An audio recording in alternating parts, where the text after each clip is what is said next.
Bonjour tout le monde, chers amis Facebook. Bon mardi, ouais, on est mardi soir. Mes jours sont un petit peu crazy ces temps-ci parce que je m'en vais en voyage dans 6 dodo. Donc mes journées sont assez remplies, fait que c'est pour ça que j'ai eu un moment de... Je me demandais on était quel jour. J'espère que vous allez bien. Ce soir, je vais parler un petit peu plus en détail de l'énergie. Parce que ça, c'est un commentaire que je me fais dire vraiment souvent. Claudia, on dirait que tu as toujours d'énergie. Comment tu fais pour avoir toujours d'énergie? Et en fin de semaine, j'ai été à Bedford, au Club de patinage artistique de Bedford, donner une conférence pour les parents, les patineurs puis les coachs. On a parlé de nutrition beaucoup, puis il y a la petite madame du resto en arrière là, de la pièce parce que je faisais la conférence qui est venue me voir après, puis t'es comme « Ah, j'ai écouté ta conférence, c'est super intéressant. » Je parlais de nutrition pendant qu'elle avant, genre des poutines pis de hot dogs, là, c'est pas... Je suis pas sûre que j'ai beaucoup augmenté son chiffre d'affaires pour la journée, mais bon. Puis elle me demande tout simplement, tu sais, comment je fais pour avoir plus d'énergie?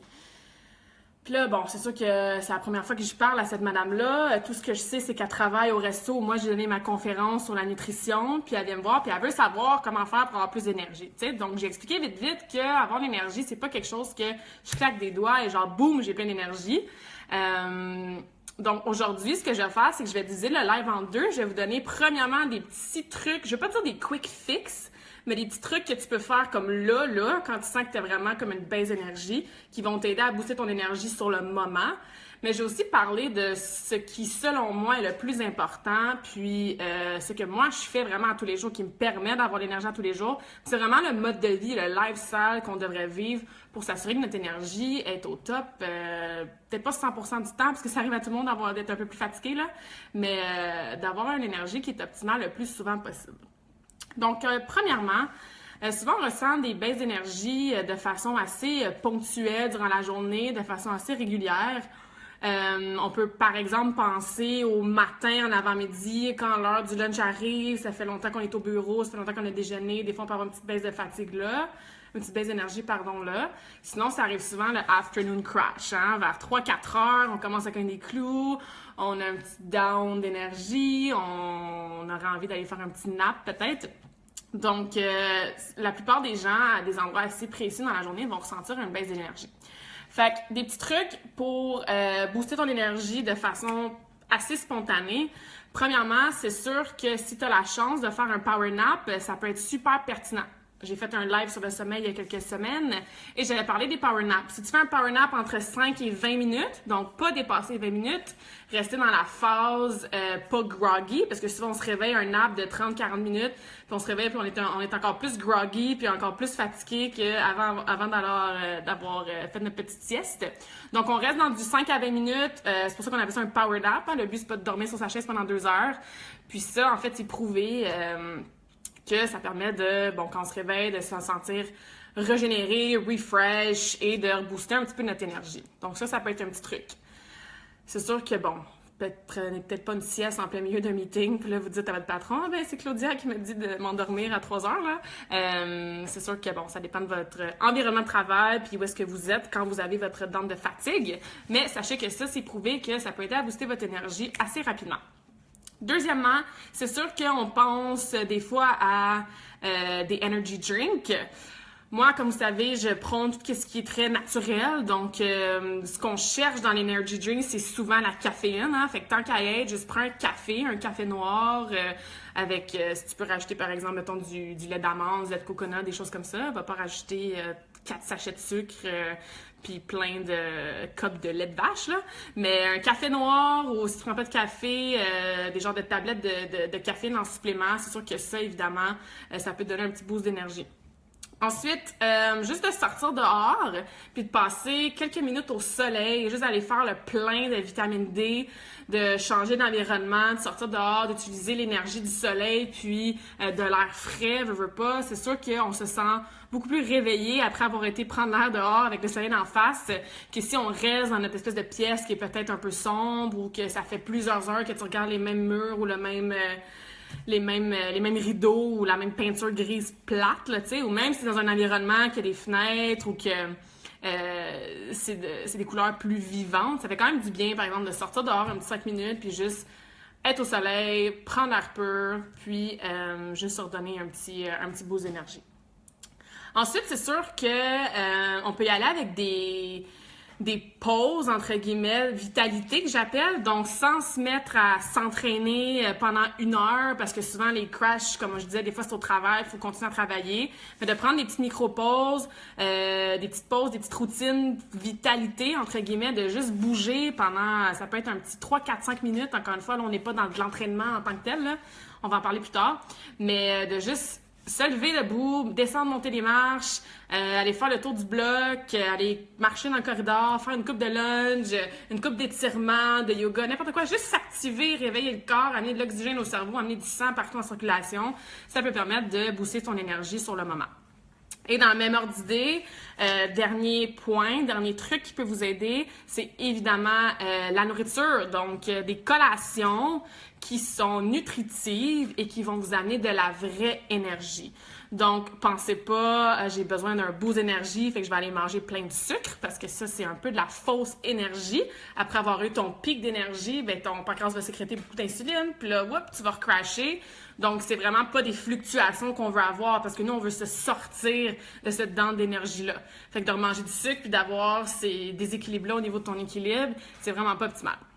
Donc, y aller plus avec tout ce qui est des noix, des graines, donc du bon gras en fait. Hein? Le gras, c'est vraiment la source d'énergie, pas que le corps va utiliser en premier, mais qui amène le plus d'énergie au niveau des aliments, parce que 1 gramme de gras va amener 9 calories, versus 1 gramme de glucides va amener 4 calories, puis les calories, c'est l'énergie. Fait que quand on a un petit base d'énergie, on va aller manger l'énergie, on va aller manger des calories, et on veut éviter ces fluctuations-là.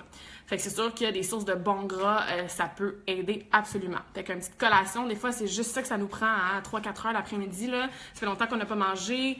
Je le dis tout le temps, food for fuel. On a juste besoin d'un petit fuel up. Puis, des fois, on se sent mieux après avoir mangé une petite poignée de noix ou mangé une collation là, quelconque qui est nutritive et encore une fois, qui n'est pas riche seulement en sucre. Donc ça, c'est des petits trucs quand vous sentez que vous avez un petit down de fatigue, vous avez juste besoin d'un petit pick-me-up qui prendra pas beaucoup de temps parce que, comme je disais, soit vous êtes au travail, vous avez d'autres choses à faire dans votre journée. Des petits trucs comme ça que vous pouvez appliquer qui vont vous donner une différence de façon temporaire assez rapidement. Ensuite, là où est-ce que je veux vraiment porter l'attention, c'est que la différence sur votre énergie au quotidien va être vraiment dans votre lifestyle, dans votre mode de vie. Okay? Donc, il y a différentes composantes de notre mode de vie qui font en sorte que s'il y en a plusieurs qui font aucun sens ou que vous ne mettez pas la priorité dessus ou quoi que ce soit, ben jour après jour, semaine après semaine, mois après mois, vous allez sentir que, coudonc, me semble que j'ai pas vraiment d'énergie. Fait que là, je parle moins de un petit temps de fatigue à 3 heures, mais plus si tu te réveilles et tu es fatigué, que de faire des tâches dans ta journée, il me semble que ça demande bien d'énergie, que tu as moins de motivation, ton corps ne suit plus. Là, il faut vraiment que tu ailles changer des habitudes, tu ailles changer des trucs dans ton quotidien, dans ton mode de vie, mais d'approcher ça avec une approche qui est plus globale, qui va être des changements plus permanents. Donc, c'est pas juste, je vais me prendre un café noir, puis OK, je vais être parfait, puis je vais être pleine d'énergie, puis demain matin, je vais me réveiller en pleine forme, là. Non. C'est vraiment d'aller faire des changements, encore une fois, de façon progressive, mais sur des composants de notre mode de vie qui sont plus importants. Donc, premièrement, pour qu'on soit un peu dans le même ordre d'idée, là, la nutrition. If you eat like shit, you're gonna feel like shit, OK? Je m'excuse du terme, là, mais, tu sais, il y a personne qui, après avoir mangé une grosse poutine ou un burger du McDo puis plein de frites, qui se sent top shape, prête à aller s'entraîner ou aller se concentrer sur un travail pendant 2 heures. Non, on le sait, quand on mange un gros repas qui est très, très gras, très, très riche, très, très process, très, très sucré. On n'a pas comme, yes, là, je me sens bien, j'ai plein de vitalité et je vais aller m'entraîner ou je vais aller travailler, genre plein d'énergie, tu sais, non. Fait que ta diète, ta nutrition que tu as à tous les jours, c'est sûr que, premièrement, il faut que tu regardes ça. Est-ce que tu manges pour te donner l'énergie ou tu manges parce que tu es pressé, tu n'as pas de temps, tu fais des choix qui sont pas optimaux, tu manges du processed food, du junk food que ton corps ne reconnaît même pas, fait qu'il peut même pas utiliser de la bonne façon, tu sais. Donc, première chose à regarder, c'est la nutrition. Deuxième chose à regarder, c'est ton sommeil. C'est sûr que si tu ne dors pas, le corps doit récupérer pour être capable de produire l'énergie. Donc, si tu ne dors pas assez, que ton sommeil n'est pas récupérateur et de qualité, ben no wonder que tu te réveilles le matin et tu n'as pas d'énergie, ou que tu n'arrives pas à t'endormir le soir, ou que tu as envie de faire un nap, pas un power nap de 5 à 20 minutes, mais un nap de genre 3 heures durant ta journée. Okay? Donc, il faut vraiment que tu regardes ton sommeil. Encore une fois, j'ai fait un live au complet sur le sommeil, sur comment l'améliorer. Donc, vous pouvez aller voir sur ma page, je vous donne plein de trucs que vous pouvez appliquer dès ce soir pour vraiment améliorer votre sommeil. Mais c'est important, puis souvent les gens sous-estiment l'importance du sommeil. Mais c'est sûr que tu vas avoir une bonne énergie, il faut que ton corps récupère. Donc, sommeil. Ensuite, gestion de stress. Le stress va venir vraiment manger toute l'énergie que le corps emmagasine. Puis souvent, c'est qu'on s'en rend même pas compte. Hein? On passe d'une journée à l'autre, puis comme, mon Dieu, je suis fatiguée. Puis il me semble que peut-être que toutes tes autres sphères de la vie vont bien. Tu manges bien, tu t'entraînes, tu dors bien. Tu sais, il y a des gens, ça se peut, des gens qui sont super stressés, qui dorment bien. Mais c'est tout ça le petit facteur stress. Fait que le corps, au lieu de te donner l'énergie à faire tes activités de la journée, il est occupé, en guillemets, à prendre cette énergie-là puis à gérer le stress. Donc, à toujours avoir des pensées en arrière, là, dans le subconscient, à gérer des fois les sensations physiques, l'anxiété et tout ça qu'on peut ressentir quand on sent en stress et tout ça. Donc, gestion de stress, super important. Des techniques faciles pour gérer le stress. Premièrement, méditation, juste se faire le vide mentalement, même si c'est 3 à 5 minutes par soir ou par matin. Juste de prendre un moment pour se calmer, essayer de faire le vide. C'est une bonne technique pour gérer son stress. Il y en a plein d'autres. En fait, je préfère un live sur la gestion de stress, éventuellement. Fait que on en reparlera plus en détail.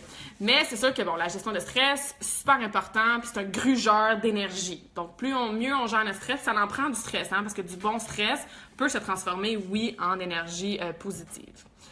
Ensuite, on parle évidemment de l'entraînement. Justement, Sylvain, tu disais dans mon statut ce matin, c'est comme l'énergie, non, l'appétit vient en mangeant, l'énergie vient en bougeant.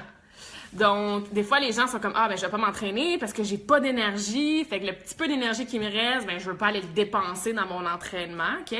À moins que tu fasses un gros entraînement de powerlifting qui dure 2 heures puis qui va vraiment venir attaquer ton système nerveux central puis qui va faire des grosses méga déchirures musculaires puis beaucoup de volume. Habituellement, le genre d'entraînement qu'on fait en général, entre guillemets, va venir au contraire donner de l'énergie.